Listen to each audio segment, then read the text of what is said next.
Un ministro de Israel, el ministro de Finanzas, acaba de salir al frente a hacer una solicitud que nadie se puede creer, ni siquiera los propios israelíes. Ha pedido que en este momento Israel controle todo Gaza y que además haga, entre muchas comillas, que se animen los pobladores palestinos a que se vayan a otros países. ¿De qué se trata esta iniciativa? Que para muchos estaría demostrando lo que realmente está buscando Israel. Vamos a comentarlo.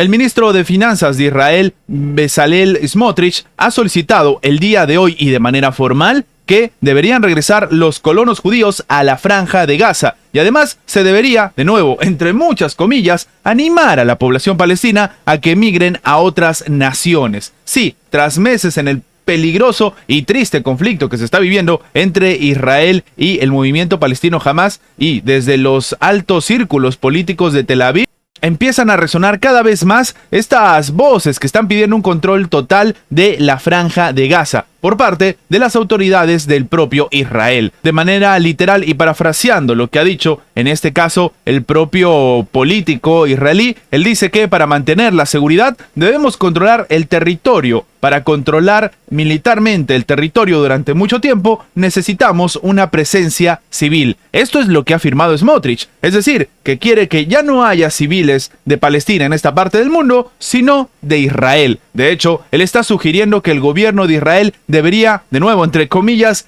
animar a los residentes palestinos de Gaza para que se vayan a otros países de forma ordenada, así como lo están escuchando. Él dice que si actúan de forma estratégica y correcta y fomentan la emigración, si hay unos 100,000 o 200,000 árabes en Gaza y no 2 millones, durante todo el discurso del día después sería completamente diferente, haciendo alusión a que la situación puede salirse completamente de las manos en la vida de los civiles. Y él dice entonces que ayudarían a rehabilitar a esos refugiados en otros países de forma buena y humana con la cooperación de la comunidad internacional y de los países árabes del entorno. Esto es lo que ha comentado de nuevo el ministro de Finanzas, quien también es jefe del partido de derecha Sionismo Religioso. Ahora, algunas fuentes consultadas recientemente aseguran que el gobierno de Israel tiene planes, pues, para reubicar a decenas de miles de palestinos en los países vecinos de la Franja de Gaza, como es el caso de Egipto y que ya hemos comentado en anteriores videos. Pero lo que está diciendo este funcionario de Israel se va completamente de las manos. De hecho, el propio ministro de Finanzas no ha sido el único que ha sugerido un control total sobre la Franja de Gaza por parte de las autoridades del país hebreo. El propio primer ministro Benjamín Netanyahu ha dicho que es bastante probable, por no decir que es un hecho,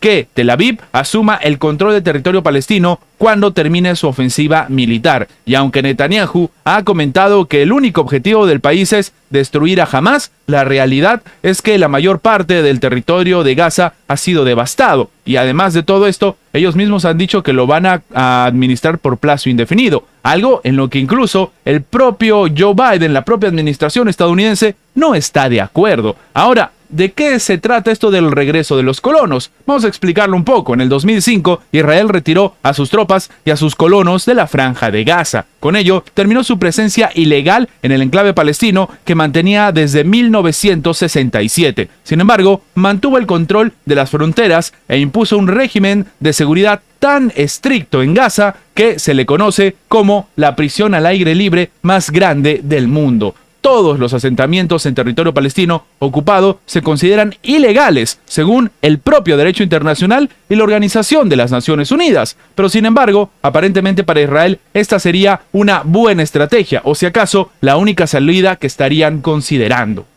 El Tribunal Supremo de Israel ha invalidado las leyes clave de las reformas judiciales del gobierno de Benjamín Netanyahu, revocando por primera vez en la historia del país una enmienda a la ley fundamental que anulaba el principio de razonabilidad y limitaba la función o la capacidad del tribunal para controlar las decisiones del Ejecutivo. Según la emisora de Radio Can, la decisión de derogar la primera ley aprobada como parte de las reformas judiciales del gobierno de Benjamín Netanyahu a mediados del 2023 fue tomada por la mayoría de 8 de los 15 jueces del Tribunal Supremo. Lo que llama la atención es la fecha y el momento en el que esto sucede. A su vez, el propio ministro de Justicia de Israel ha ha comentado que el Tribunal Supremo se estaría apropiando de todos los poderes, después de que los jueces anularan un componente clave de controversias para las reformas legales del gobierno. En su fallo, según dice el propio funcionario, los jueces toman en sus manos todos los poderes de un régimen democrático y se reparten de forma equilibrada entre los tres poderes del Estado. Esto ha escrito en su canal de Telegram. Eso priva, en este caso, de la voz a millones de ciudadanos. Claro, esta es la parte desde el gobierno. Sin embargo, también es cierto que muchos pobladores, de hecho la mayoría de los propios israelíes, salieron a las calles a manifestarse en contra de la reforma judicial que estaba proponiendo Benjamín Netanyahu y además con la cual se buscaba también acusarlo de casos de corrupción. Esto también es un hecho y que algunos se pasan por alto, pero lo cierto es que la vida política de Benjamín Netanyahu no pintaba nada bien antes del conflicto armado que se está viviendo en este momento. En septiembre, el Tribunal Supremo de Israel había celebrado varias audiencias sobre leyes aprobadas recientemente en el marco de la polémica reforma judicial del gobierno, que ha estado acompañada de protestas masivas generalizadas por todo el país. De hecho, debemos recordar que cuando sucedió lo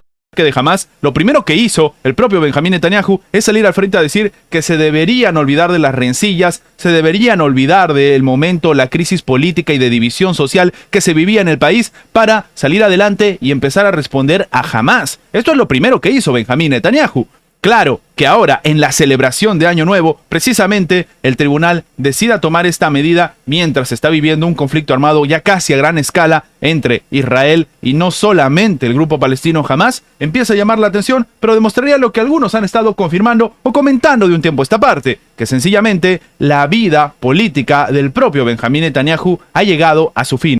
El gobierno de Israel está argumentando que la reforma judicial pretende lograr un equilibrio entre los poderes del Estado, ya que el Tribunal Supremo del país tiene potestad para anular leyes y decisiones de los poderes tanto del Ejecutivo como del Legislativo en algunas situaciones. Los defensores de la reforma afirman que es necesaria para que un gobierno elegido democráticamente pueda aplicar políticas que favorezcan a la mayoría de los ciudadanos. Quienes se oponen a la reforma la consideran un intento del gobierno del propio Netanyahu de socavar el orden democrático del país y de negar al Tribunal Supremo la capacidad de controlar al gobierno y al legislativo cuando se trata de decisiones arbitrarias, radicales o corruptas. Esta es la guerra que también se está viviendo en Israel y que los medios de comunicación no te dicen mientras se vive un conflicto armado. Antes de terminar, los invitamos a que se hagan miembros del canal para que, además de tener acceso a la pestaña de comunidad donde publicamos muy a nuestro estilo las diferentes situaciones que suceden en la geopolítica actual con diferentes artículos y, como siempre, sin seguir ninguna agenda como hacen algunos medios tradicionales,